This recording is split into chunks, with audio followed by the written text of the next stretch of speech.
बैठ के छाया में आराम कर लिया, कुछ फल खा लिया, तो ये तो उनके शरीर का गुण है कि उनको मनुष्य शरीर मिल जाए।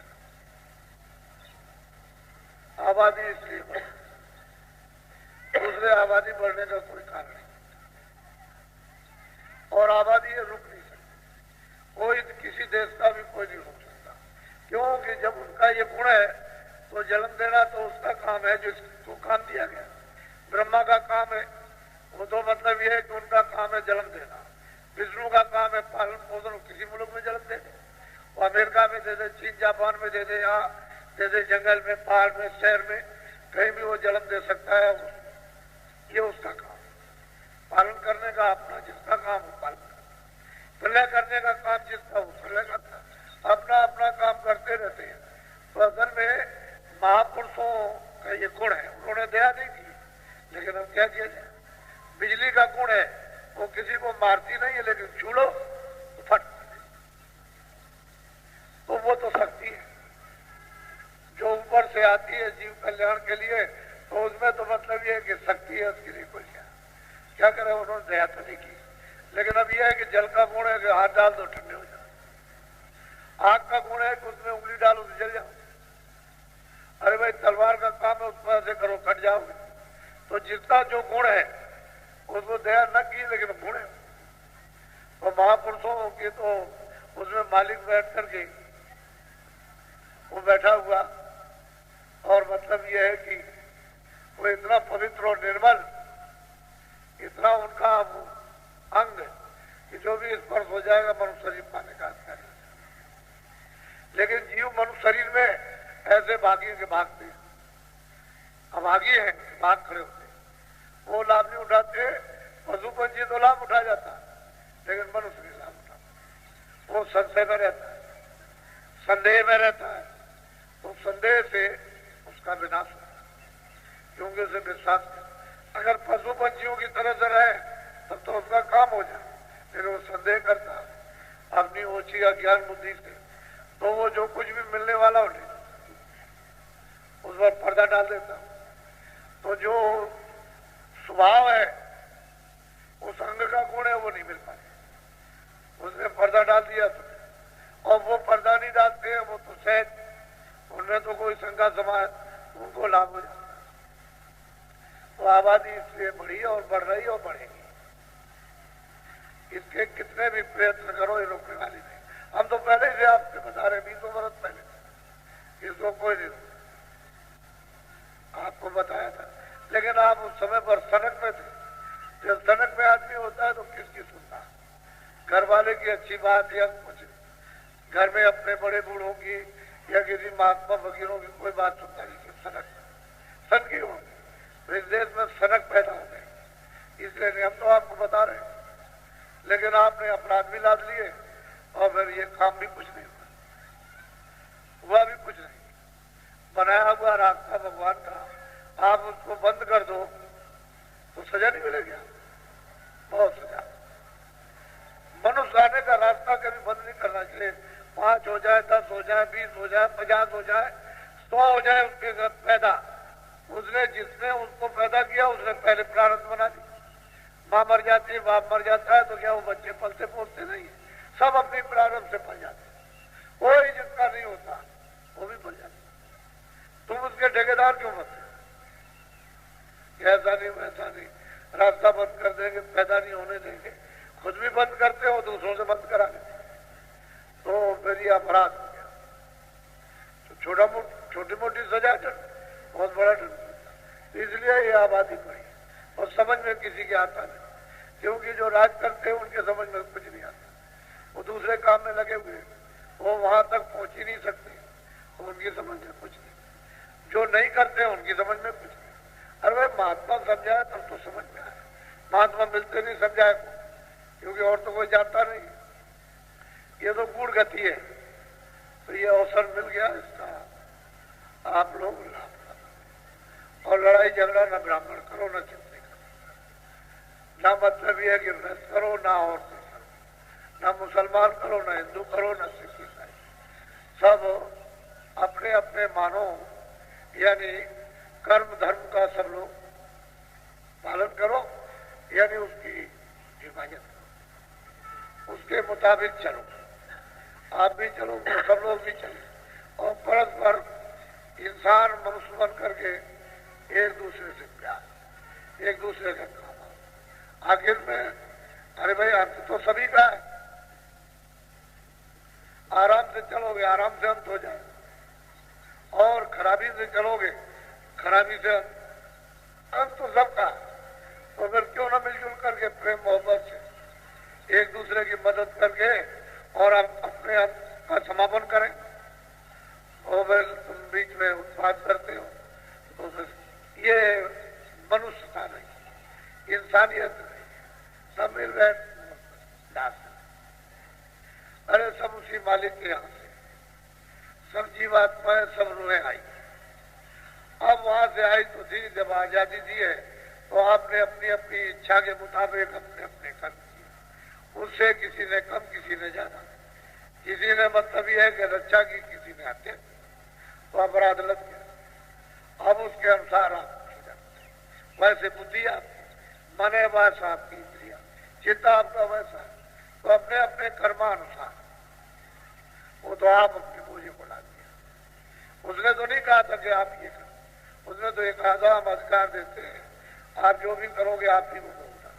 तो आपको अच्छा काम करना था, बुरा नहीं करना, क्योंकि बुरे से फंस जाओगे, अच्छे से निकल जाओगे। तो आपने समझा नहीं और करने लगे बुरा, कभी अच्छा बन गया फिर बुरा ही करने लगे, तो उससे मुझे लग गया, तो दंड तो आपको मिलना ही। इसलिए सब मोहब्बत का क्या मतलब है, छोटा बड़ा। अरे सब कहते हैं कि हल्का बजे तो हल्का हो ही जात कौन पूछे।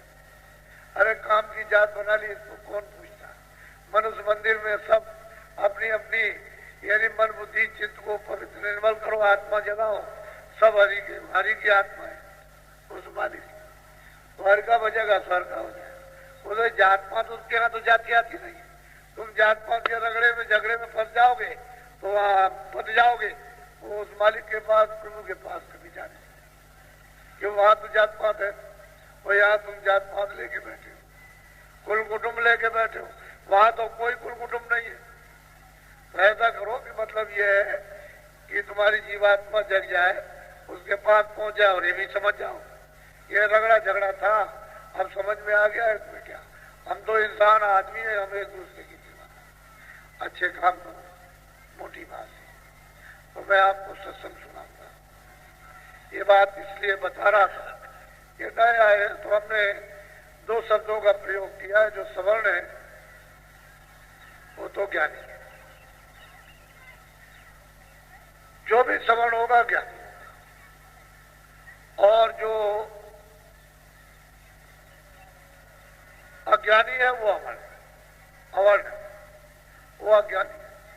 तो सवर्ण से अज्ञान की शिक्षा ले, तो अज्ञान दूर हो जाए, ज्ञानी हो जाओगे, तो तुम भी सवर्ण हो जाओगे। अपने को ऐसा क्यों कहते हो कि मैं सवर्ण नहीं बन सकता।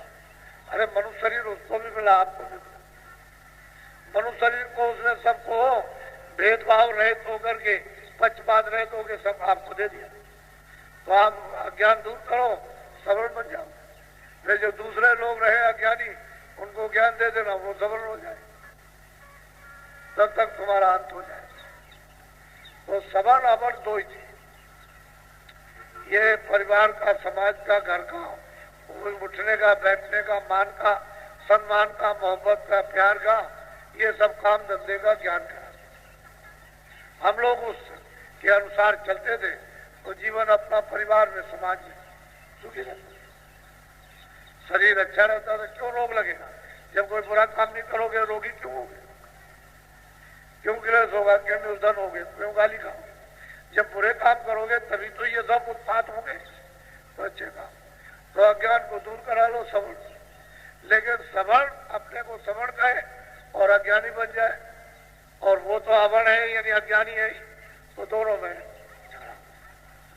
इस झगड़े को बिना महात्मा में कोई मैट नहीं, चाहे जितनी कोशिश करो, जो ज्ञानी होगा वही मैटेगा। अरे भाई तुम क्यों लड़ते हो, तुम भी ज्ञान प्राप्त करो, तुम भी ज्ञान प्राप्त हो, दोनों सवर्ण हो जाओ, और दोनों अभी अवर्ण हो, अज्ञानी हो। बस बात तो उसकी है। ऐसे ही लड़ रहे, झंझट कर रहे, क्या फायदा मिलेगा? तुम हरिजन हो, तुम ब्राह्मण हो, तुम क्षत्रिय हो, तुम मुसलमान हो, तुम ये हो, तुम आदिवासी हो, तुम वो हो, ईसाई, क्या फायदा, क्या मिलेगा? अच्छा 42 सालों में या 44 सालों में आपको क्या मिला? तुमने बस यही सुना है कि उसकी हत्या हो गई, उसकी हत्या हो गई, वो मार दिया, वो मार दिया, वो काट दिया, मिला क्या? सिवाय तकलीफ के कोई आराम मिला हो तो नहीं पता। मेरे अनुभव में तो जब से राज मिला तब से अभी तक कोई सुना। लेकिन अब यह है कि वो भी आशा करता है जो मरीज है कि शायद दवा खा लो अच्छा हो जाऊं, लेकिन कितनी दवा खाता नहीं अच्छा, आशा है शायद ये मिल जाए, ये मिल जाए तो अच्छा हो। ऐसे ही आप लोग लगे होंगे शायद कुछ आराम मिल जाए, कुछ मिल जाए, शांति मिल जाए, मिल रहा है कुछ, क्योंकि रास्ता छूट गया सुख शांति का, आराम का, आनंद का। अब वो रास्ता पड़ गया जिसमें दुखी दुखी, तो आशा आपकी निराशा हो जाए, उसमें आपकी पूरी आशा नहीं होती, निराश हो जाओगे, कहोगे अरे धोखा। तो अज्ञानी मत बनो क्या। जब बड़े बड़े लोग जो है ब्राह्मण भी, क्षत्रिय भी रैदास के पास आए, कबीर के पास आए, तुलसीदास जी, मीरा के पास गए, महात्माओं के पास सब लोग जाते, छोटे बड़े उनके ईसा मसीह के पास तो तमाम लोग गरीबी गरीब पहुंचे थे, यहाँ पहुंचे अमीर है, ये सब गरीबों का जत्था है। इसको आप देख ले जमीन में पड़े, लेकिन उनसे पूछिए आप, चले हम बड़े आ रहे, हम यही तो दिखाना चाहते हैं कि आप इसको देखें, आप इसको सुने और समझे। कोई ऐसा नहीं कि मैं कोई महल में रहता हूँ, मैं भी एक छोटी सी झोपड़ी में एक चारपाई पड़ी रहे उसमें रहता हूँ। तो असल में चीज ये है, इस जलसे को, इस मजमे को, इस उपस्थिति को देख करके सबको थोड़ा बहुत विचार बुद्धि करना चाहिए और बुद्धि से काम लेना चाहिए। जो आप इसको नहीं तो कुछ नहीं। तो शिक्षा यहाँ बिल्कुल आपको अमूलक मिलेगी, ऐसा नहीं है। तो आप इस झगड़े में रह गया, ये चोर है, डकैत है, झूठा है, भी उसकी सोबत संगत करोगे तो आप में वो गुण आ जाएंगे, फिर आप ही कर देंगे। इसलिए सब जगह वर्जित है। माँ बाप समझाते हैं बच्चे बड़ों की सोबत संगत में मत बैठ, वही बात महात्मा कहते हैं भाई बुरी संगत और वही छुआछूत, जब नहीं जाओगे तो सला हो जाओगे। यानी उसके ऐमाल से छुआछूत है, मनुष्य की छुआछूत, वो अपने ऐमाल को ठीक कर ले, साथ बैठो साथ, लेकिन वो जो बुरा और गुण है उससे छुआछूत, वो तो हमेशा रहे, इसको कौन रोक सकता? हमेशा रहेगी। इसका बात दफ्तरों में कराया जाता है, खेती में, दुकान में, सब जगह, कारखाने में, कि देखो तुम देखो ठीक ठीक काम करना और सच बोलना और ईमानदार और मेहनत के साथ, ये सब जगह बताया। झूठे मत बोलना, चोरी मत करना, ये मत करना, वो मत करना, ये तो सभी जगह दफ्तर में नहीं कहा जाता, वहां तो रोज ही शिक्षा दी जाती है। तो असल में जो चीज है तो अपनी है। तो आप एक सत्संग सुनिए कि ये मनुष्य मंदिर है, दोनों आंखों के बीचों बीच, इधर देखो ये जीवात्मा रूह यहां बैठी, यही उसका हृदय, ये है आकाश का, ये देखिए ये उसकी सीमा है, ये जो आकाश दिखाई देता है, ये जीवात्मा सेंटर में बैठी है। बाहर के आंख और कान और नाक इधर काम करेंगे और जीवात्मा की आंख और नाक और काम जब आपको भेद मिल जाए तो ये इस आसमान के ऊपर काम करेंगे, सुनने का, देखने का। तो जीवात्मा यहाँ पर बैठी है इस जगह, और वो पहले नाम डोर को पकड़ के आई, यहाँ बैठी थी, नाम सुनाई, आवाज सुन रही थी, देववाणी सुन रही थी, ब्रह्मवाणी कलमा आयतें कर रही थी, उसको सुनती थी, उसमें शक्ति थी, ज्ञान था, आनंद था, सब गुण उसके अंदर में दैविक थे और वो आती जाती थी।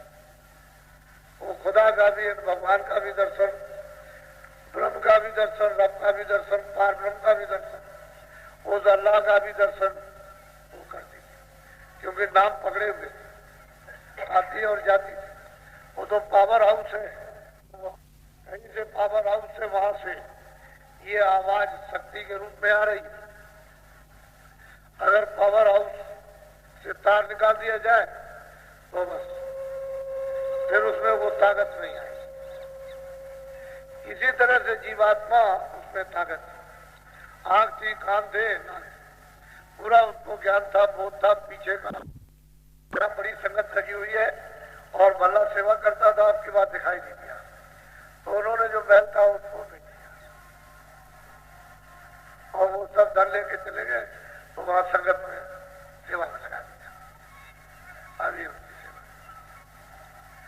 अपना सेवा में लगा दिया, खत्म, कुछ नहीं। अब वो मतलब तार टूट गया, जहां लगा था वो टूट गया।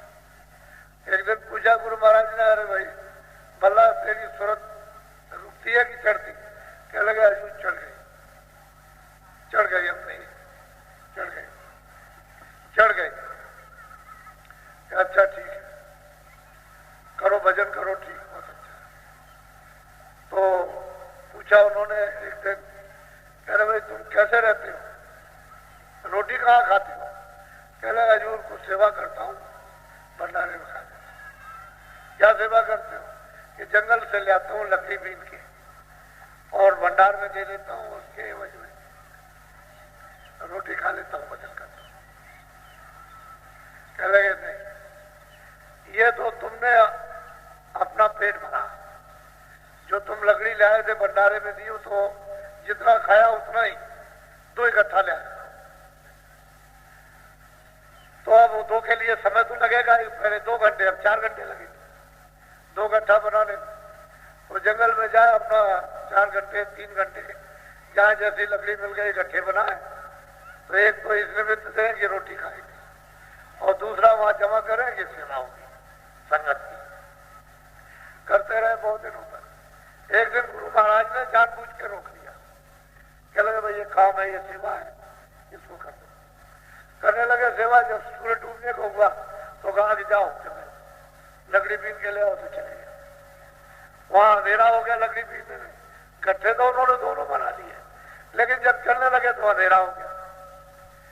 वो थोड़ा पहले 2-3 दिन पहले पानी नहीं गिरा होगा, तो उसमें घास आस जम आई। तो जब चलने लगे तो रास्ता जरा सा भूल गए, थोड़ा आगे गए, गड्ढा था उसमें गिर गए, उसमें भरा हुआ था पानी।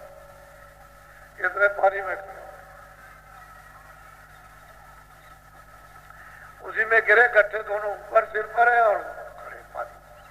अब ये सोच रहे क्या किया जाए, तो नहीं आए, बहुत देर हो गई, रात हो गई।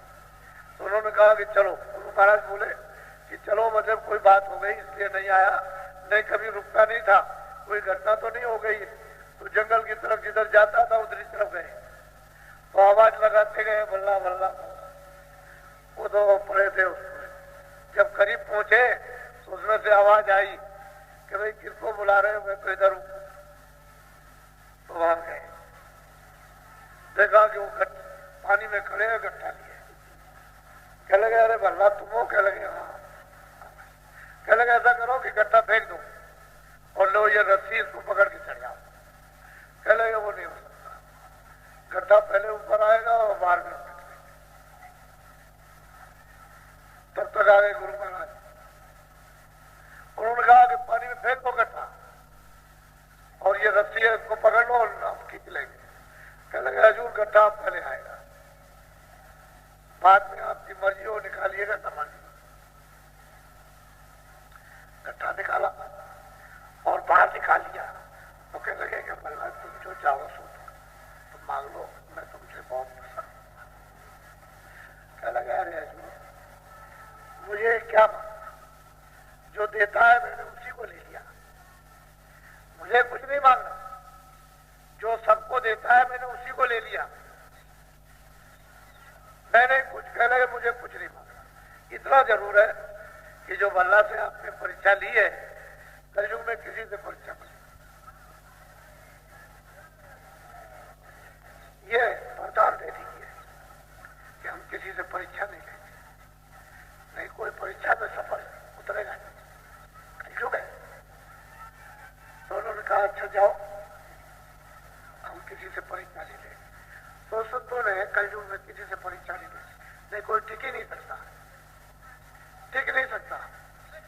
परीक्षा ले रहे तो टिकेगा नहीं, तो परीक्षा नहीं लेते। असल में भक्ति कुछ भक्ति है, और भक्ति समर्पण, ये संसार कुछ नहीं समझ, शरीर को कुछ नहीं समझ। जब जीवात्मा जागती है तो ये कुछ नहीं, मट्टी है, इसको छोड़ करके खड़े होकर के अलग से ऐसे देखती मुर्दे को, अपने मुर्दे को देखती है ऐसे करती, ये तो बड़ा गुण, और फिर उसमें प्रवेश हो जाती। तो कहने का मतलब ये जीवन में तक हो रहो तो जो गलत किया समरथ रक्षक सद्गुरु मत पावे तो था। अरे जीते मर जाओ तुम ऐसा, तो महात्मा जब रास्ता बता दे कि भाई तुम अपनी इंद्रियों को निर्मल करो, सेवा से जल्दी निर्मल करो। ये नाम है, नाम शमशेर, यानी तलवार क्या चीज है, इतनी पैनी तेज, उसके सामने कोई चीज रुक नहीं सकती, सब कर्मों को काट के साफ कर देगी। तो नाम एक ऐसी परम आत्म शुद्धि की तलवार तेज, जब वो मिल जाएगी तो फिर न पाप रहेगा न पुण्य, तब जीव की रिहाई होती है। तो जीते हुए जीवन मुक्त हो जाता है, वो पा लेता है। तो कहते हैं कि मैं तुमको विधि विधान से उपाय बताता हूं कि क्या करो कि तुम जाओ सत्संग सुनो और सेवा करो। पहली बात बोलो, बिन सत गुरु सत नाम बिन कोई न बाचे जीव, सत्य लोक चढ़ कर चलो सजो काल की। बिना सतगुरु और बिना सतनाम के कोई जीव यहाँ भवसागर में काल के जाल से यानी कर्म जाल से बच नहीं सकता, उसे 84 नरकों में जाना ही है।